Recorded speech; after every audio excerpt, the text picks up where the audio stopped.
says it's empty. Let's take a walk into the kitchen and see what's in the fridge today, guys.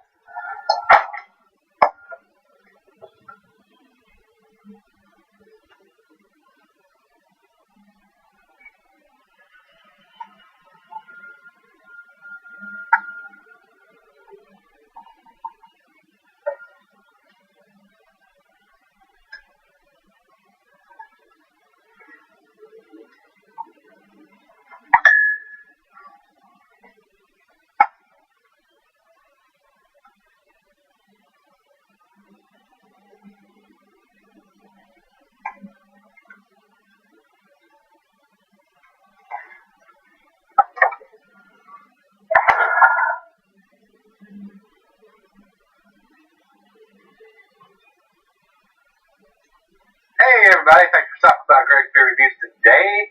We got us a new Belgium beer. This is their Slow Ride Session IPA. This is a beer that they brewed that you could drink at lunch, have one or two of these, and go back to work. This is a low ABV beer at 4.5%. So it's not going to be very heavy, but they should. And a lot of the breweries are getting into these lower ABV session IPAs, if you will. Something you can have several of and not be inebriated. So if you wanted to have one at lunchtime or two at lunchtime, you can still function. Yeah, I mean, it's not like you're drinking a 8, 9, 10%er and you got a severe buzz going on. You kind of go back to work, or if you're going to drive somewhere, you might find yourself in a little trouble. So they're a lot of the breweries are doing these lower ABV beers that are very sessionable. So let's see what this one brings. I'm a big fan of New Belgium beer, so this will be the first time that I've had this beer. I've not had it before. So I don't. Yeah, I do. It says here IBUs on this is 40. For an IPA, that's very low. Usually the IPAs are 55 and on the past 100. But this one shouldn't be very bitter. So we'll find out here in just a minute or two and get it into the glass and see what it brings. So, commercial description on this says kicking back and relaxing with a session beer requires little more than a couch, some free time, and a few pals. Slow Ride Session IPA is up for this easygoing challenge, starting with a pour of sheen gold and plenty of fluffy white foam. A blend of 7 hop varieties, 7 different hops, led by exotic Mosaic and Nelson Sultan, twist together brilliant tropical scents of melon, peach, lime, and grapefruit for a vividly fruity aroma. The flavor mirrors the aroma while balancing a malty sweet yet clean start and hoppy bitterness on the back. Light-bodied and extra quaffable, Slow Ride Session IPA brings the finish line to you. Very nice. Over to the food pairings. This is going to be your typical IPA food pairings that they're giving us. Cuisine is curried in a tie, but these are dish suggestions. Like I'll tell you guys 100 times now, whatever you like to eat and the beer you like to drink together, that's what you should do. Don't let anybody tell you that you shouldn't do this or shouldn't do that. If you like it, it's all about you. Do what you like to do. You want pizza with this, or you want to eat breakfast cereal with your IPA. I don't, but if you do, I golly do it. And this one being 4.5%, you can almost have it for breakfast. I mean, you're not going to catch a big buzz off of this. You can drink this for breakfast and go on to work, I guess. So, cheeses are your standard cheeses: peppery, Monterey, pepper jack, chocolate, blue cheddar, your more funky cheeses. Although Gorgonzola Limburger may be a little heavy for this lower IPA here. So we'll see in just a second here. Meat for this is poultry, fish, shellfish, and salmon, and I will add grilled meat to that. The glass bar pint, becker, non tumbler, mug, stein, and sidel. I'm going to use the solvent beer glass for this one, and not recommend it for extended celery for 2 reasons. It's low ABV, and it's an IPA. So you want to drink this as fresh as possible. And we're just getting in on the wire. It says enjoy this by May 24th, 2015. So I think it's time. So let's get the cap off of this sweaty puppy and get it in the glass. Speaking of the glass, I've got a friend of mine, Joel, has just started a company, and I'm going to probably give you more information on this in the next beer review or two. I'm going to do a little side-by-side comparison. What he has done is he's come up with a clear plastic IPA glass, something you can take to the pool or out camping or wherever on the motorcycle if you're doing a little drinking on and that riding, or even at home. I mean, it's a plastic glass. It's not going to break, guys. It is a really good idea. I'm really surprised nobody's come up with it. Now, of course, you can pour it into a red or a blue solo cup and can't see what you got in the cup. And a lot of people like that idea because any staring eyes from Johnny Law can't see that you're drinking a beer in that. But if you're not concerned about that, this is a clear plastic glass. It doesn't have any BPAs or anything like that in it. It's a nice looking glass. It's got a rubber shape on it. So in the next couple of reviews, I'm going to bring that glass out and give you some information where you can order them.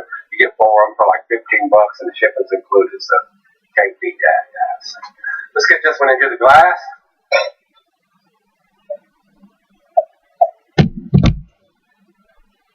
Very nice. Poured it kind of aggressive to see if I can get a head pour on that, and it did. I mean, we got a good finger and a half of head on that glass. It's like a typical IPA in the glass.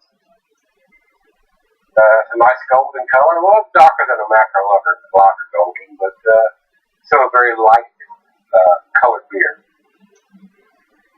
Very clear. See the bulb right through it. Not cloudy whatsoever. A lot of bubbles dripping out. Seems to be very well carbonated by the bubbles and by the head that it generated on the bowl. Let's get a nose on this one and see what we got. Yes, it's got a very nice hop presence. It's not overwhelming or blowing my hair back as far as the aroma, but it's got a nice, decent aroma. A lot of times when they brew these lower ABV beers, or they kind of do these session styles, the hop presence is a little muted. They can't do a lot of hops in there because they got to balance it out, guys. The hops to malt ratios got to balance out, and the sweet to bitterness has got to balance out. So there is an art to making beer. I mean, anybody can say, "Oh, I can brew beer," and it can be pretty nasty or it can be pretty tasty. It just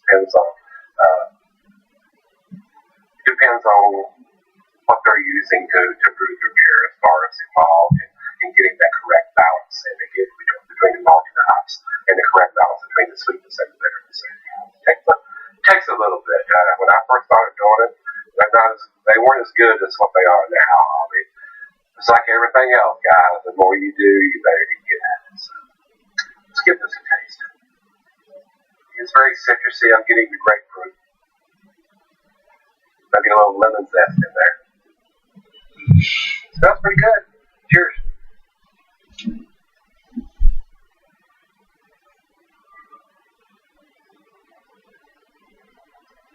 Very nice. This may be, to me, considered a very good transitional beer if you're trying to get from a pale ale to an IPA. Lower ABV, not quite as much bitterness. The hop present is there. Not overwhelming, but it's there.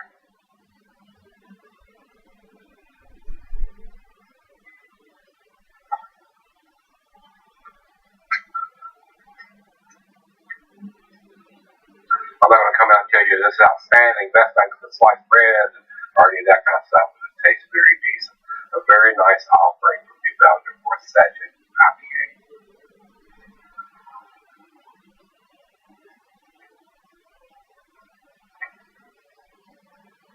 Very clean, very crisp, absolutely no alcohol taste whatsoever. Very nice hot presence. Nice, grapefruity, citrusy, lemony taste to it. Very nice. I'm impressed. A good offering from the guys at New Belgium has. Very nice. Got the date on the bottle. It's got the ABV of 4.5% on here. Not a big fan of the enjoy that date. You're going to see a bottle level date on here, but it is what it is. At least they're making some effort to give us an idea when to have it live. So it's right out of the fridge, 40 degrees. Let's let it warm up. Let her taste it. We'll come back and do the final chug on this one. I'll be right back. All right, guys, I'm back. Got just a little left here. For what the beer is, which is a low ABV sessionable IPA, it's tasty. I don't think it's quite to the A category. There might be some people who disagree with me, and I can appreciate that. But being a super hop head and drinking all these monster beers, it's got a nice taste to it. But to me, it's more of a transitional beer, or something that you might want to drink either for breakfast or for lunch when you got to go back to work or something like that, where you can't drink a 6, 7, 8, 9, 10% beer and still function after you're done. So, especially if you're drinking more than one of them anyway. So, let's do the final chug on this.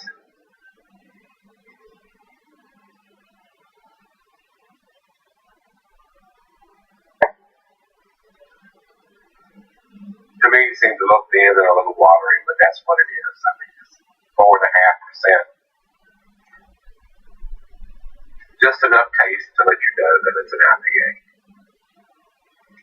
It doesn't remind me of a West Coast IPA because there's not that up in your face type hop. Maybe an East Coast IPA, something in that line. But it is what it is. I mean, it's a session IPA with low ABV. So, guys, as far as I'm concerned, my grade on this is 7, B+. I don't think it's quite to the 80 category. I don't. Over to beer advocate, they say 84. If I was putting a numeric rating on this, it would probably be an 88 or an 89, somewhere in that area. Not quite to the 80s. And over to Gregsbeer says 89 and 84 in the style. 89 overall and 84 in the style. I wouldn't argue with that. I mean, that's about where I would put it. Somewhere between 88 and 89 to me. Then to me, it got a little thinner and a little more watery as it warmed up. I've been sipping on it probably about 30 minutes. It's probably almost up to room temperature. And it seemed like it was more potent, cold out of the fridge than it was after it warmed up, which is usually the opposite. Usually I get a little more hot taste after it warms up. But nice offering from the guys who did Belgium Slow Ride. Not my cup of tea, but like I said, maybe a good transitional beer for somebody who wants to go from a pale ale into an entry-level IPA, or something that you might want to drink when you can have more than one or more of them and go back to work or go back to what you were doing and not get that buzz going on around your head. So, that being said, if you've had the Slow Ride from New Belgium, let me know what you think, guys. Let's see what's going on in the fridge tomorrow. See you then.